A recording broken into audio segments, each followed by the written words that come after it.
Ever had to stand up to someone everyone else feared? Every family has that one tradition they cling to, the thing that feels like the anchor of their year, the ritual that says, "We belong together." For mine, it has always been the annual Christmas photo, taken in front of Grandma's house right after dinner, when everyone is stuffed, loud, and slightly tipsy. They line up in rows, grandparents in chairs, parents behind them, kids scattered like props, and every year it's the same. Smiling faces, matching sweaters, arms around each other like they actually enjoy being in the same room. And every year, I am not in it. It's not that I couldn't make it or that I was away on some trip. I live 15 minutes from Grandma's block, so close I could probably walk if I really wanted to. But somehow, the invites get lost, the reminders skip me, and when the day comes, I see the photo on Facebook or Instagram with the caption about family being everything. And there I am, invisible once again, not even worth a quick text saying, "Hey, we're doing." The picture, come over. The first few times it happened, I thought maybe it was just bad luck.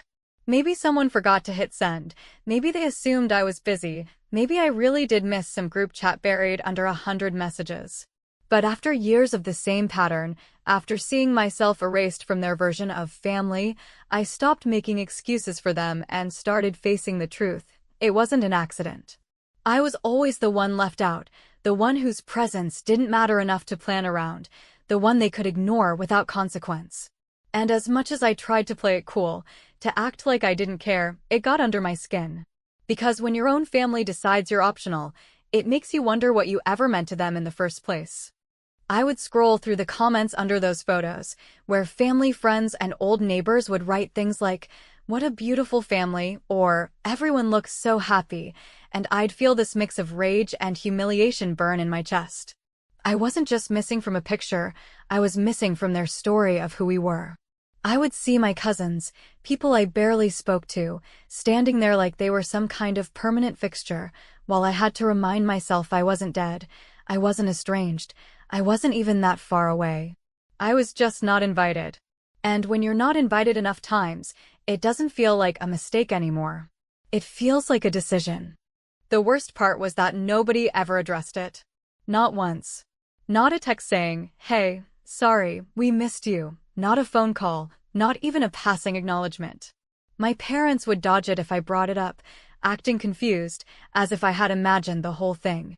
"Oh, I thought you were busy." "Oh, I figured you wouldn't want to come." Every excuse was just another way of saying, "You don't matter enough to check." And after a while, I stopped asking, because asking just made me look desperate. So I'd sit at home during those nights, trying to distract myself with movies or work, telling myself it didn't matter, but the truth is it always mattered. It mattered more than I wanted to admit. There's something uniquely painful about being erased by your own blood. Friends can drift away, relationships can collapse, but family? They're supposed to be the constant.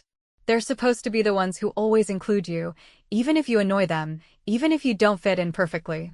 But mine decided, year after year, that I wasn't worth the effort, and the photo was the proof. A glossy, cheerful, carefully staged proof that I didn't count. This past year, though, something shifted. Maybe it was the buildup of all those little cuts. Maybe it was the fact that I had finally stopped hoping they would change. Maybe it was just the exhaustion of pretending I didn't care. Whatever it was, the tradition that used to sting in the background suddenly felt like an open wound. I had reached my limit. I told myself I would scroll past the photo when it popped up, but deep down I knew I wouldn't be able to. I would look. I would count the faces. I would find the empty space where I should have been. But then the call never came. The group photo didn't just exclude me this time. The entire night did. I wasn't invited at all.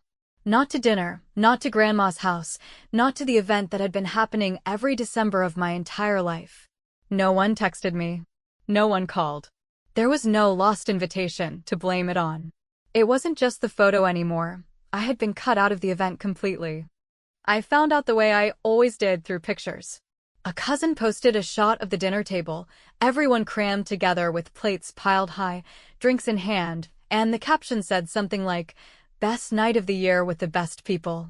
I stared at that picture for so long my phone dimmed and almost locked itself. Best people. Apparently, that list no longer included me. When I tried to casually bring it up with my mom a few days later, her voice went tight in that way it does when she's caught. She mumbled something about assuming I was busy with work, about not wanting to bother me, about how I probably wouldn't have come anyway. I could hear the guilt in her voice, but not once did she say, "You should have been there." She just danced around it, as if the exclusion was somehow reasonable. And in that moment, the weight of all the years before came crashing down. Every skipped invitation, every missing spot in a family photo, every excuse. It wasn't thoughtlessness. It wasn't forgetfulness. It was a choice. And they had finally made it crystal clear. They didn't want me there. I didn't yell, I didn't argue, I didn't even push back. I just let her ramble on, because deep down I already knew the truth. For the first time in years, I wasn't hurt in silence. I was angry, and that anger felt different this time. It wasn't just sadness disguised as toughness. It was sharp. It was decisive. And it was the start of something I didn't even see coming yet. Because when your family finally cuts you out completely, you stop trying to fit back in. You stop hoping they'll change. And instead, you start thinking about how to remind them loudly, publicly, undeniably, that they underestimated you. And trust me, I was already thinking about it. The day I realized there would be no invitation at all did not arrive as a dramatic confrontation or a slammed door. It arrived in the most ordinary way, as a notification bubble that blinked on my phone while I was between meetings. And when I opened my cousin's post and saw the caption about the perfect night with the best people, the camera panning across a long table I could have set blindfolded because I have been setting it since I was a teenager, I understood that they had finally done the thing they had been doing in pieces for years and had simply removed me from the list, from the conversation, from the head count that decides how many chairs to bring up from the basement. And the quietness of that realization made me angrier than any shouting match ever could. I tried my usual move, which is to pretend I do not care and stay busy, but my hands betrayed me and called my mother before my brain could script a polite line. And the moment she picked up with that breezy voice she uses when she knows she has failed, but hopes if she sounds cheerful I will let it slide, I heard the little stutter that always gives her away, then the predictable line about thinking I was too busy. As if anyone is too busy to walk 10 steps from a car to a door and hug their grandmother, and I listened to her pile excuse upon excuse while I did the math I hate doing. The math of years of holidays and phone calls and errands run and parties where I tucked the extra chairs back into the closet and wiped down counters and left quietly so no one would have to thank me. And I realized I was mourning a version of family that only existed when I was useful. I did not say anything cruel, because cruelty is a currency my family spends freely and then cries about when the bill shows up. But I did something I have never done before, which was to refuse to carry the guilt for a decision I did not make. And in that refusal there was a kind of small, immediate revenge that tasted almost medicinal, not sweet exactly but clean, and to make it real I opened my laptop and pulled up the little spreadsheet where I keep track of the practical stuff I handle for Grandma that no one ever asks about because they assume I will keep doing it forever, the prescription refill cycles, the rides to appointments, the weekly check that the home alarm is active and that the house insurance renewal is sitting in the correct folder. And I moved every recurring task to a paid service with verified backups, then shared the plan with my mother, my aunt, and my brother in one calm email that said, in so many words, that starting now the help would be professional and accountable and not invisible, and if they wanted to keep Grandma comfortable they could coordinate with the service like adults and stop assuming the quiet girl would keep bending her life into shapes they did not notice. It was a petty move only if you think boundaries are petty, and I do not, because the moment you stop offering your labor for free to people who cannot even look you in the eye long enough to say your name when the camera turns on, you are not being vindictive. You are simply ending a pattern that taught them you would accept whatever they gave you, and I wanted them to feel the friction of that change every single week, to hear the phone ring with a reminder and know that the invisible hands had detached themselves and now belonged to someone who invoices. After I sent the email, I sat very still and waited for the wave of shame I usually get, the one that whispers I am overreacting and should apologize first to make everyone comfortable, but the wave did not come.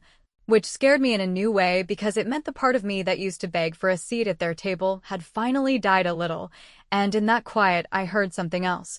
A kind of click in the back of my mind where I keep the plans I am not yet brave enough to say out loud, and for the first time I asked myself what it would look like if I stopped trying to be reasonable and simply told the truth in the loudest way possible.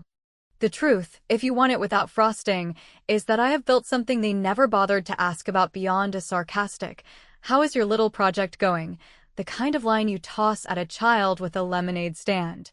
And while they were measuring worth in casserole dishes and carpool schedules, I was taking meetings, making hires, putting my head down to build a company that could survive a bad quarter and a few lazy jokes at my expense.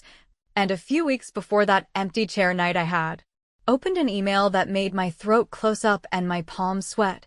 A message from a familiar masthead asking for a headshot and a short bio because my name was on a list that would run in the winter issue. A list that is mostly a signal and sometimes a target, but always a thing you cannot quietly tuck into a drawer the way you can tuck an unmailed invitation. I had told almost no one because I know how fast pride turns into bait in my family, how quickly a small celebration becomes a reason for someone to say, "I think you are getting a little full of yourself." And I wanted to savor the win without the usual rain of snide comments.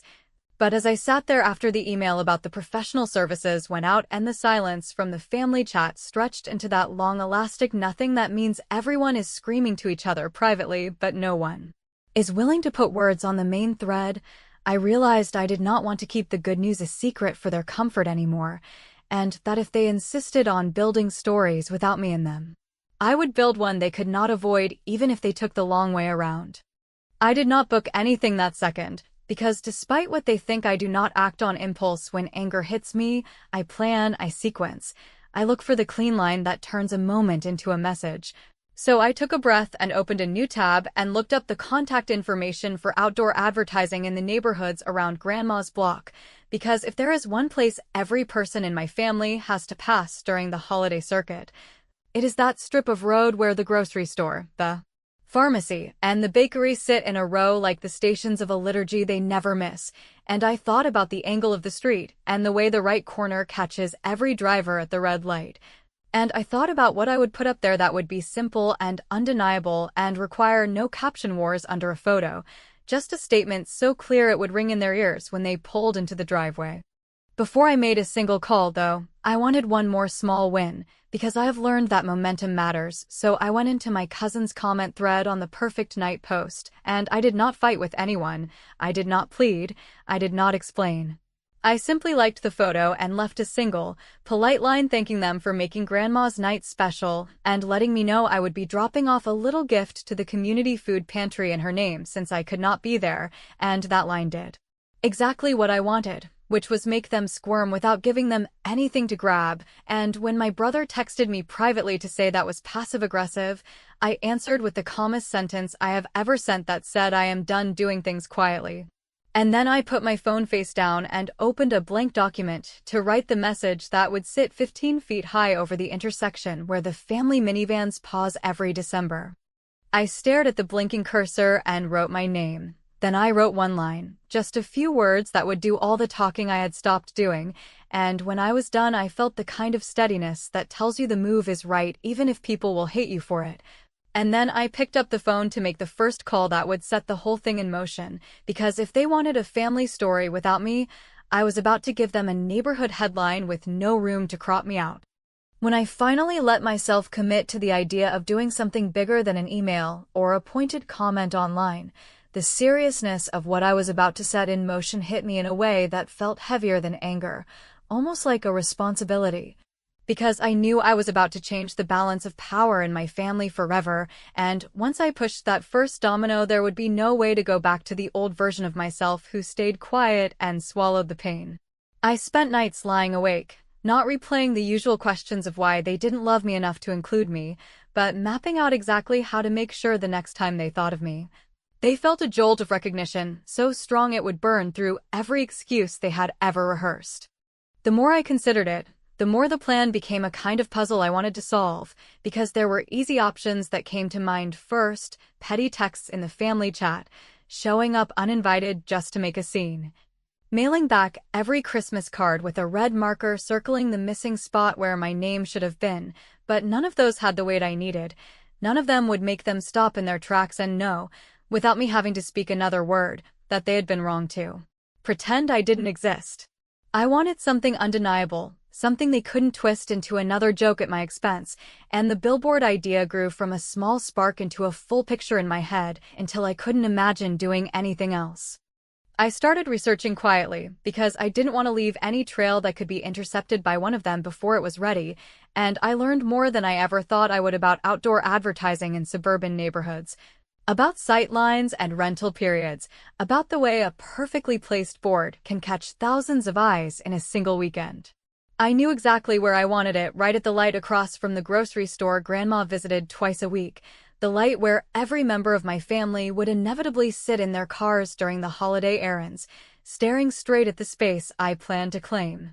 I pictured them driving up, maybe humming to Christmas music, maybe smug from their little group photo, and then freezing as their headlights landed on my face, larger than life, looking down at them from a board they couldn't scroll past, couldn't delete, couldn't untag me from. The decision about what words to use took me longer than booking the space, because I understood the difference between shouting angrily and cutting sharply, and I wanted the cut, not the shout.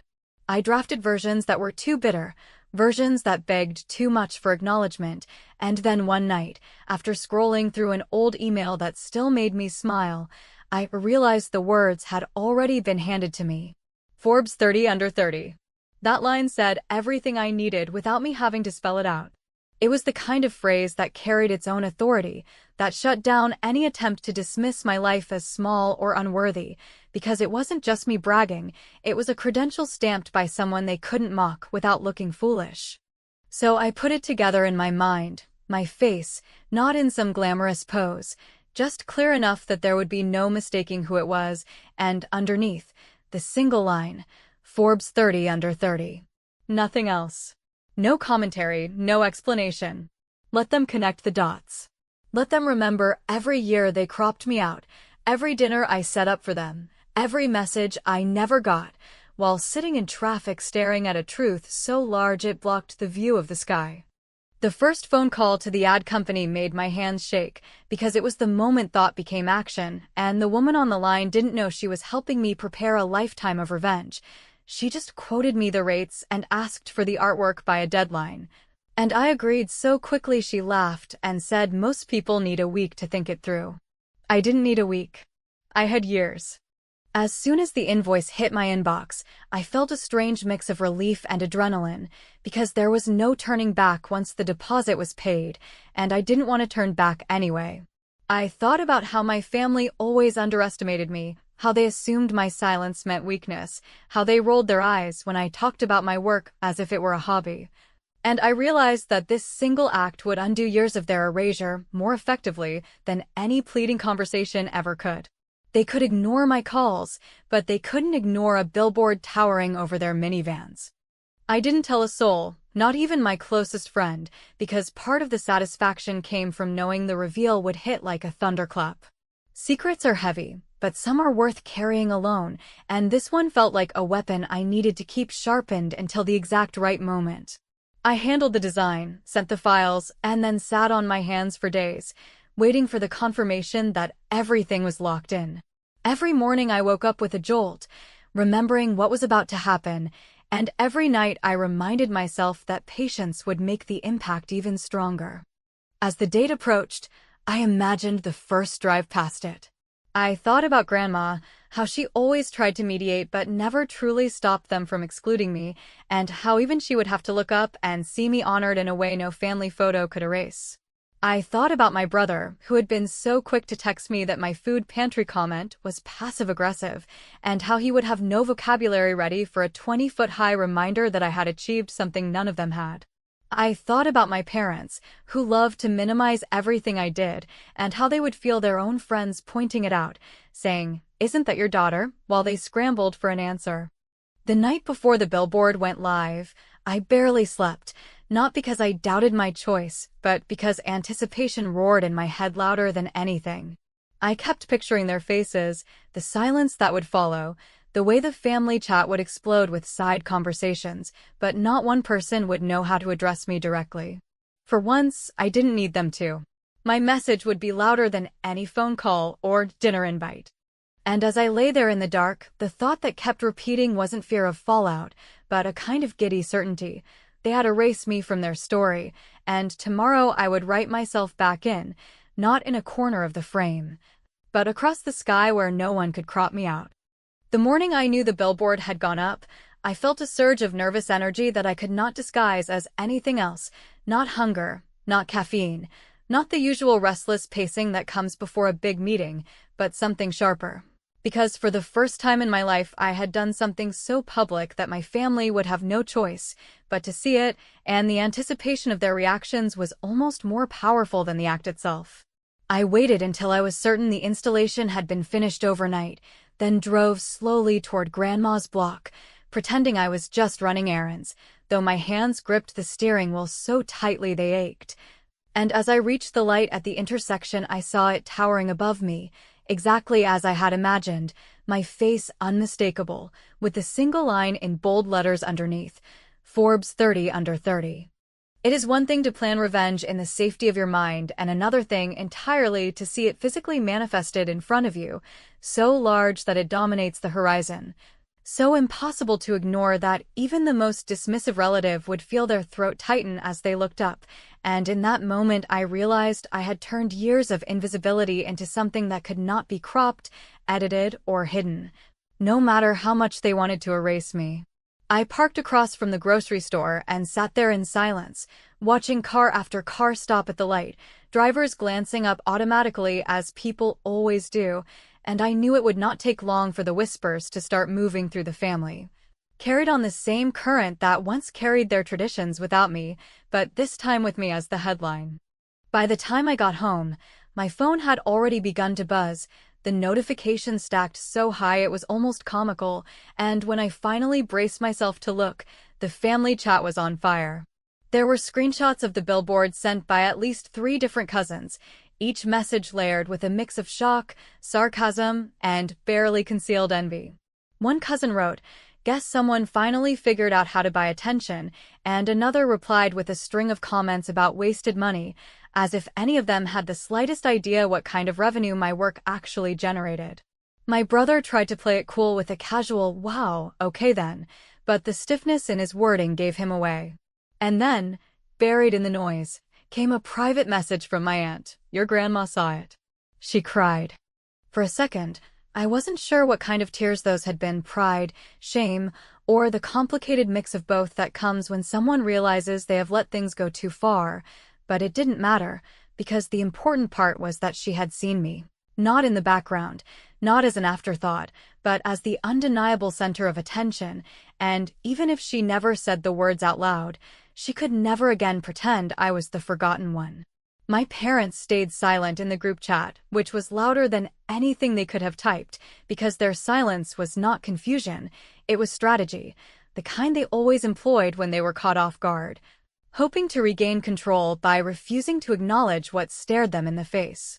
But silence does not erase a 20-foot billboard, and within hours my phone began to light up with texts from extended relatives, people I hadn't heard from in months or years, suddenly remembering my number. Messages ranged from polite congratulations to clumsy attempts at reconnecting, with lines like, "We're so proud of you," or, "Next time you should tell us so we can celebrate together." As though the same people hadn't scrolled past me for years without offering anything.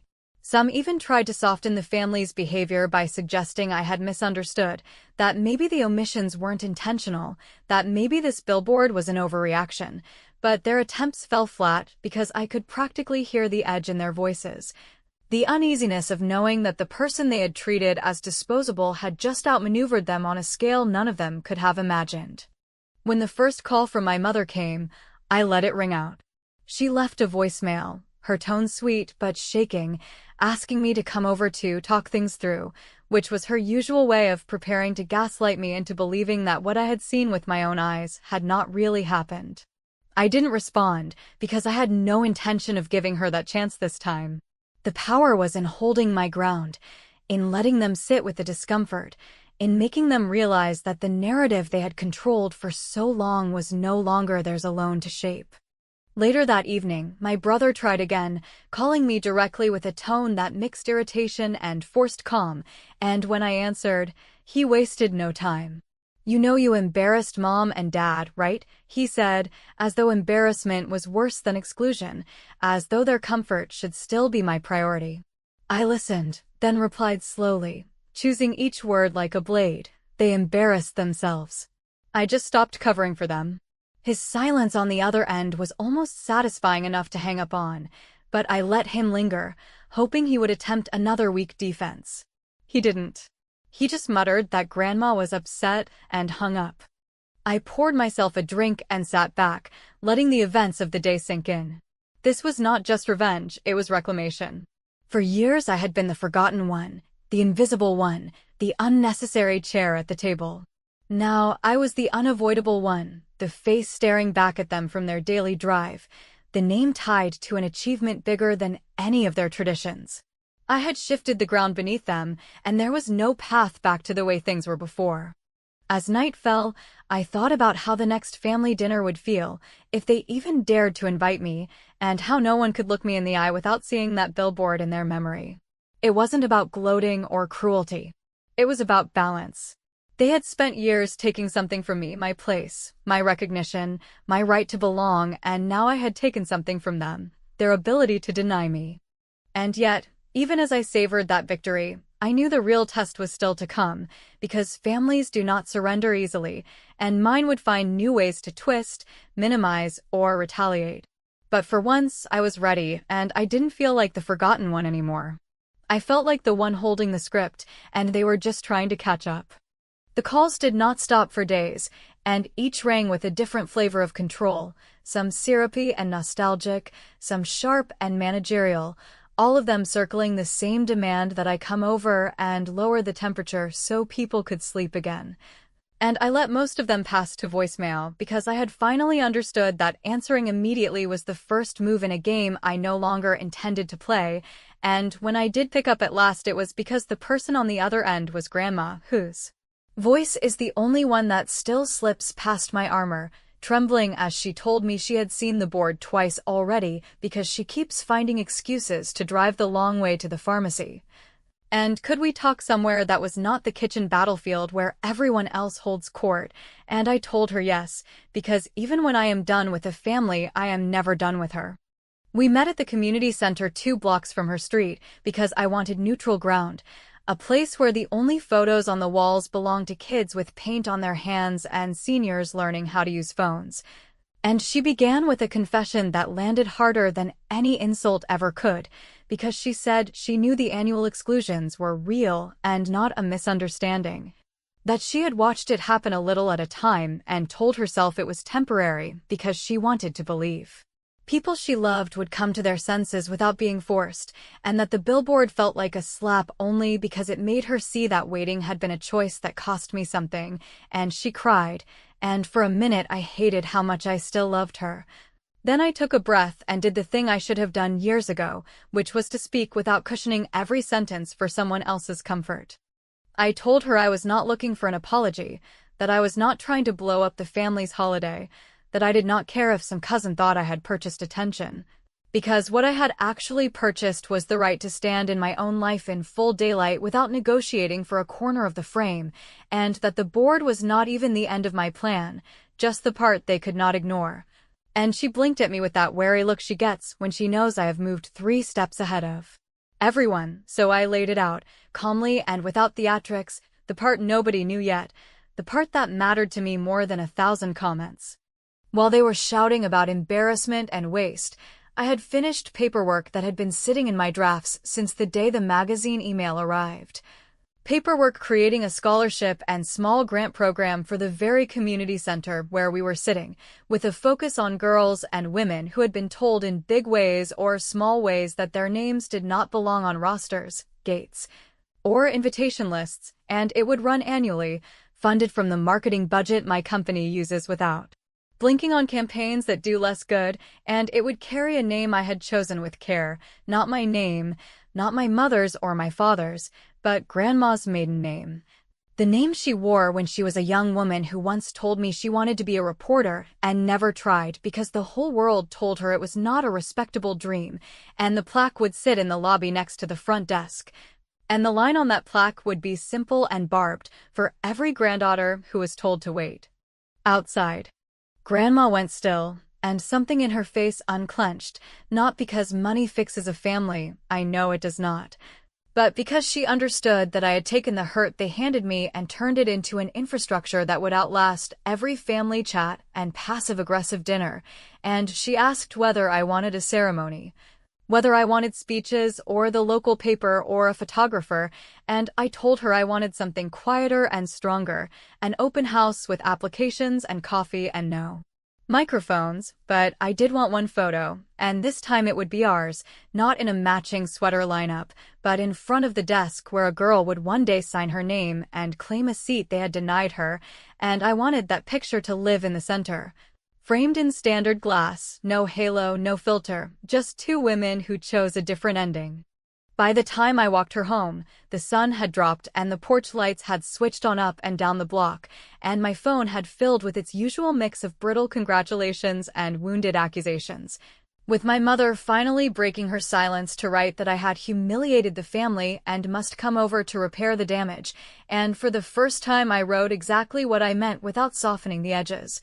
A full paragraph that said there would be no repair because there had been no accident, that I would consider future invitations if they came in writing, clearly addressed to me and not to the idea of me they kept somewhere behind the coats, that I would not resume the invisible tasks they had assigned me unless there were clear roles and shared responsibilities, that Grandma's support services would remain professional and would not be used as a bargaining chip, and that if they spoke to me in the condescending tone I had learned to accept as normal, I would end the conversation and take a walk, and I hit send and felt the steady exhale I have been chasing since childhood.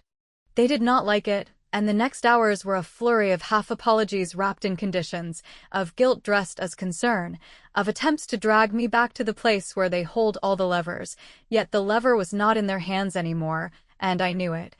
And they knew it, because even while they typed, friends of the family were texting my parents with compliments and surprise and questions about the scholarship, which meant the gossip loop that once served them had turned its attention, and the ground had shifted for good.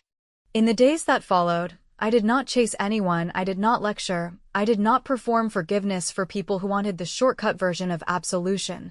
I focused on the practical steps that make a plan real, the bank account, the application forms, the information session that Grandma helped me schedule, and when the community center posted the announcement on their bulletin board and in their small weekly email, I knew my family saw it because the chat went weirdly quiet, the kind of quiet that happens when people are recalculating their strategies and pretending nothing has changed while everything has. A week later, I drove past the billboard at dusk, not to gloat but to check the lighting, which is the strangest new habit I have ever developed, and as I waited at the red light, I watched a pair of teenagers in a dented sedan angle their phones for a quick picture. And I felt something I had not felt in years, which was a clean, uncomplicated pride in the life I had built and the way I had chosen to defend it, and I thought about the next holiday season and the inevitable photo and whether my name would appear on a list again, and I realized I did not care, not because I had given up on family, but because I had built a bigger definition of the word. One that included the girls who would sit at the community center desk filling out their applications with Grandma's maiden name above them like a quiet blessing. The family may never admit fault, they may pass around stories that make me sound dramatic or ungrateful, they may try a new tactic next year, but the ending is already written in a language they cannot edit, because I did what they never expected. I turned their erasure into public proof. I turned a wound into a doorway, and I stepped through without asking permission, leaving them to decide whether they would learn the new rules or keep driving past the corner where my face looks down on them, steady as a streetlight, while the girls at the center write their names and refuse to wait outside.